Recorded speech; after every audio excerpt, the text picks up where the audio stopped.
I'm Don Walker. I'm Communications Director for Brevard County Emergency Management. We're here to provide you an update on the hurricane and the projections and what's in store for Brevard County and what kind of impact we think the storm will have on our area. First, I'm going to turn it over to our Public Safety Director, Matt Wallace, and we're also here today with Interim Emergency Management Director, John Scott. Matt, what can you tell us? Hi, thanks, Don. Hey, good afternoon, Brevard County, and thank you for joining us. As we always have these update information events, it's getting information to you as the citizens so you all can make good decisions for you and your family. And we know it is our job, one of our main jobs, is to get you the latest and greatest that we have. So thank you for hanging with us, and thank you for bearing with us this afternoon as we get this information sharing out. I'd like to start off with, obviously we're all wearing masks, and this hurricane is presenting us unique challenges this year. So not only are we entering hurricane season, but also obviously we have a COVID pandemic going on. So since we are not able to social distance here in the Brevard EOC in our small room, we will be able to social distance if we stand up, but at this point we can't. That is why we're wearing masks at this point, to make sure that we're in compliance with CDC. And just know that as the emergency operations happen and we respond to storm events or any events, we will make sure that we are in adherence with that CDC guidance and try to limit the spread of COVID. Earlier today at the 11:30 press conference, the state of Florida announced that they were enacting a state of emergency in which Brevard County was a part of that declaration. As such, we met a county leadership team at 11:45 to discuss how we were going to respond to this hurricane, and the vice chair of the county commission approved a local state of emergency for Brevard County. Well, we are in the process of getting that signed and making that become official, but that will allow emergency operations some flexibility in our decision and some flexibility to respond to this hurricane as it goes forward. John is going to give you an update here in a few seconds about the storm intensity and track, and just know that this local state of emergency prepares the county to respond to that. So bear with us as we have that in place and we continue on. So back to Don. Okay, we're going to turn it over to John Scott now for an update on Hurricane Isaias. Good afternoon, everyone. I'm John Scott. I'm the Interim Emergency Management Director here for Brevard County. A quick update on the storm. At 11 o'clock, as hopefully most of you saw, we did go under a hurricane watch by the National Hurricane Center. That was issued primarily because the situation continues to evolve. The track has come back a little bit more towards the west, bringing impacts closer to us. We continue to operate in a very aggressive posture to make sure we're monitoring the storm accurately and that we're getting things ready. And I'll talk a little bit more about some of what those readiness steps are. With that track moving a little bit further, that has increased the likelihood that we will see tropical storm force winds, either sustained or gusts. Right now, the timing looks like it'll be sometime late Saturday, early Sunday morning, so like the 10 p.m. to 1 a.m. time frame. But we do also expect, based on conversations with our friends at the National Weather Service, that we'll start to see weather deteriorate tomorrow. Probably early in the morning, mid-morning hours, and then throughout the day conditions will slowly worsen. So we're talking about squally conditions, so rain bands coming through, gusts of winds coming up. Again, it's a very fluid situation, as those who experienced hurricanes know. Things continue. Like I said, we're about 24 to 30 hours away from seeing those kinds of impacts. So we expect to learn a whole lot more, and it's important that everyone who is monitoring this situation, all of our residents, are staying vigilant, are taking your initial actions to do that. So what are those initial actions? It's making sure you've got a disaster supply kit. It's making sure that any loose items, garbage cans, lawn furniture, hanging plants, that you're securing those kinds of things. Fortunately, the impacts we're primarily talking about are going to be tropical storm force winds. Right now it looks like the track keeps a lot of the worse weather, so a lot of the heavy rain and the stronger winds off our coast. That's great for us, but we also want to be prepared for if that track continues to come back to the west and continues to come back towards us, that we're ready to act as quickly and rapidly as possible. That's what we're doing here at the EOC. We're going through our folks to make sure that we've got folks who are going to be available on the weekends should things change, that our staffing rosters are correct, that we're staging equipment Should we have to respond anywhere in our community? I know there's probably some questions about what are we doing with shelters and evacuations. Right now, the incident isn't where we need to issue any evacuation orders. We definitely want people to stay off the roads when conditions get worse. And right now, we're not looking at opening any shelters. But again, we're staging equipment and personnel so that if the situation changes, we can move as rapid as possible. So that's sort of where we are with things. I'm sure they'll be done. So I don't think they're anticipating the storm's going to be a really big rainmaker for Brevard County. However, to help people get prepared, we are opening later today 4 sandbag locations where residents can get up to 10 sandbags per car. And I'll be naming those locations later today once they're set up so people can start showing up at 5 o'clock. Those locations will be open from 5 to 10 p.m. tonight, and then again tomorrow, Saturday morning, from 8 a.m. p.m. Again, that's 10 sandbags per car, and the locations will be announced at 3 o'clock. We are just in the process now of getting the sand to take to those locations and getting the manpower on site to load those sandbags for you. So that's why we are not announcing those locations at this time. But at 3 o'clock today, I'll put out a press release that will have those locations. I also wanted to mention you can follow us on Facebook at Brevard County Emergency Management, and also on Twitter at Brevard EOC for the latest updates and for continuing information, not only on this upcoming storm event, but on hurricane season in general. We have plenty of information we're putting out there, and that's a good way to stay informed. So I think right now we're going to open it up for a few questions. So we do have a couple of questions. The first question is, do we know what category we are expecting when it reaches Brevard County? So sure. Right now, the current forecast from the National Hurricane Center has it as a Category 1 storm. So that means winds in excess of 74 miles an hour. But what we always talk about is don't get focused on a category of storm. For those who have been around before, we know that Tropical Storm Faye in 2008 brought a tremendous amount of water and damage. Unfortunately, that's not what we're looking at with Isaias. But just because it's a Category 1 storm or a hurricane, like those kinds of things don't necessarily matter. What we talk a lot about is what are the threats from the storm? What's the flooding going to look like? What are the wind speeds going to look like? What are the storm surge going to look like? How's our tornado threat? Those specific factors really add up to what the true threat we face is. And right now the good news is this is going to be primarily a wind event. But again, track moves a little to the west, comes back a little bit closer. Some of that stuff will change. Great. And I know that you touched on it for just a second, John, but can you reiterate and clarify more specifically, do you think we're going to call evacuations for the barrier islands specifically? I would say no at this time. Okay. And just based on what we're seeing, do you think it's going to make landfall here in Brevard, or do you think it's going to skirt the coast much like Matthew did?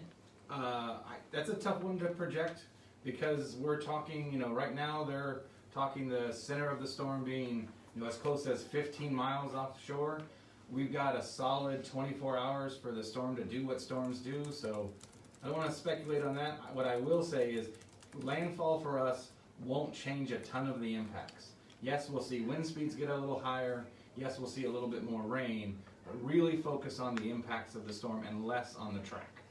Thank you.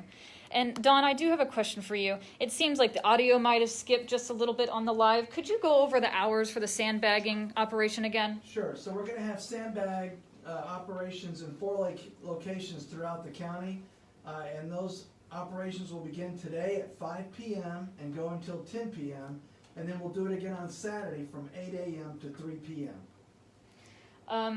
We do have a question coming in right now. Do we have any info or suggestions for new people to the area? Anybody want to take that? I can take it. Sure. Go ahead. Sure. One, welcome to Brevard County. We're happy to have you. As a native of the county, we always like seeing more people here. Two, really important to sort of follow our 5 steps to help us build a culture of preparedness. So it starts with knowing your risk. It moves to building your disaster supply kit. That's making sure you have water, food, any medications you may be taking, you've got adequate supplies of, hygiene items, having a go bag with clothes and things that are important. If you have kids, making sure you're taking care of them. If you have animals, making sure you're planning for them. Having a plan is critical. You know, we talk a lot about the idea that, you know, everyone says, I know what I'm going to do, but if you really write it down, that's the difference between having a thought and a plan is a physical thing on paper. So we encourage people to do that. And Don talked about where you can go to stay informed. You can visit us. You can follow us on our Facebook and our social media or Twitter feeds. You can also pay attention to the National Hurricane Center. They talk a lot about the storm. Also, the National Weather Service, Melbourne. And what they really do is they take the Hurricane Center's information and they translate into what it means for us locally here in Brevard. So they're going to talk really about the specific impacts for us. You can visit their website. It's a great resource for everyone out there. And then lastly, get involved.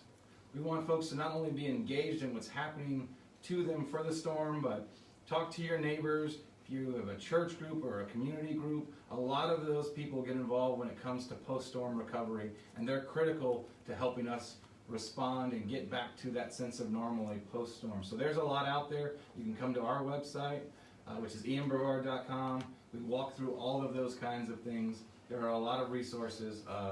Staying engaged is the big thing. Thank you. And we did have somebody ask, do you think that we should be putting up shutters at this point in time? So it's a good question. I would always err on the side of put up shutters if you're really vulnerable, especially if you live along a barrier island. I know that can be a big inconvenience for folks. I think it's a good idea in most cases. This is going to be one of those where it really is going to depend on your house and your structure. So if you live right along the barrier island, if you live right along the ocean in a condo or something and it's easy to do, absolutely. If you don't have those, I'm not saying you should necessarily run out and get it. I will say this. If you don't have them up or you haven't tested them in a while, this is a good opportunity to do so.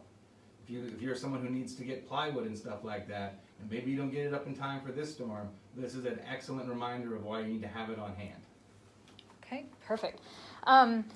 So, Don, if you could for just a second, could you give us a resource of where people can get our updates if they're not social media users, somewhere that their friends or families who maybe aren't on Facebook or Twitter can find updates from us? Sure. Well, we have our Brevard County website, which is www.brevardfl, as in Florida.gov, G-O-V.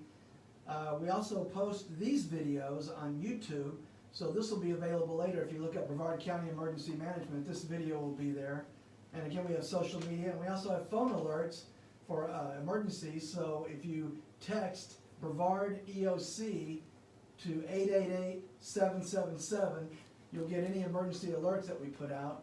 Those are the best ways to follow us. And of course, we talk to the local media as well. So we'll be on the major television networks and in the Florida Today, Space Coast Daily. Any of the information we put out, they pick up and run.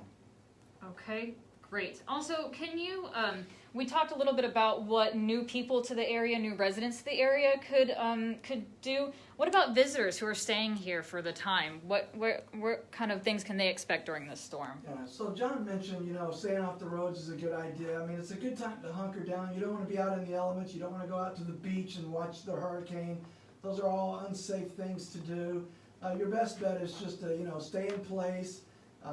Wait till the storm event is over with before you venture out, and just stay alert. Watch the weather updates on TV or on the radio, and just stay informed about what's going on, and then know that your least risk are staying indoors and staying out of staying out of harm's way, essentially. Okay, awesome. And do we have an idea of when we would announce shelters, if we're going to announce shelters? I'll let John answer that. So yeah, if we were to announce shelters, it would be driven by two things. One, a real drastic change in the track, which increases impacts that, now we need to take that sort of action. And then two, if we see a specific thing, so if we see a community that starts to experience a severe flooding issue, or we have an area where an extremely strong wind band went through and caused some damage, anytime people get displaced, we're going to have a safe place for them to go. But right now, I don't see us having anything open in advance of the storm. Awesome. And John, somebody was wondering if we know what kind of wind forces and rainfall total estimates we're expecting from this storm. Sure, so right now, we're looking at tropical storm force gusts and probably some sustained winds. And again, the difference between a gust is what you would experience during a normal afternoon thunderstorm, where a sustained wind is it being able to hold that mile an hour for a period of 3 seconds. And that's really what the Hurricane Center and the Weather Service look at, is what are our sustained winds going to be. So right now, current projections are sustained winds in the 30 to 50 mile an hour range, gusts above that. But that's going to be very, very dependent. Again, as that storm, does it stay closer to us, so we'll see higher winds, or does it push away and we begin to see those wind speeds come down? Rainfall total? Oh, and rainfall total, thank you. Yep. Rainfall total, again, fortunately, we're not talking about a tropical storm phase situation. We're talking about rain in the 3 to 5 inches, but we're also going to see rain bands that may have a little bit more in that.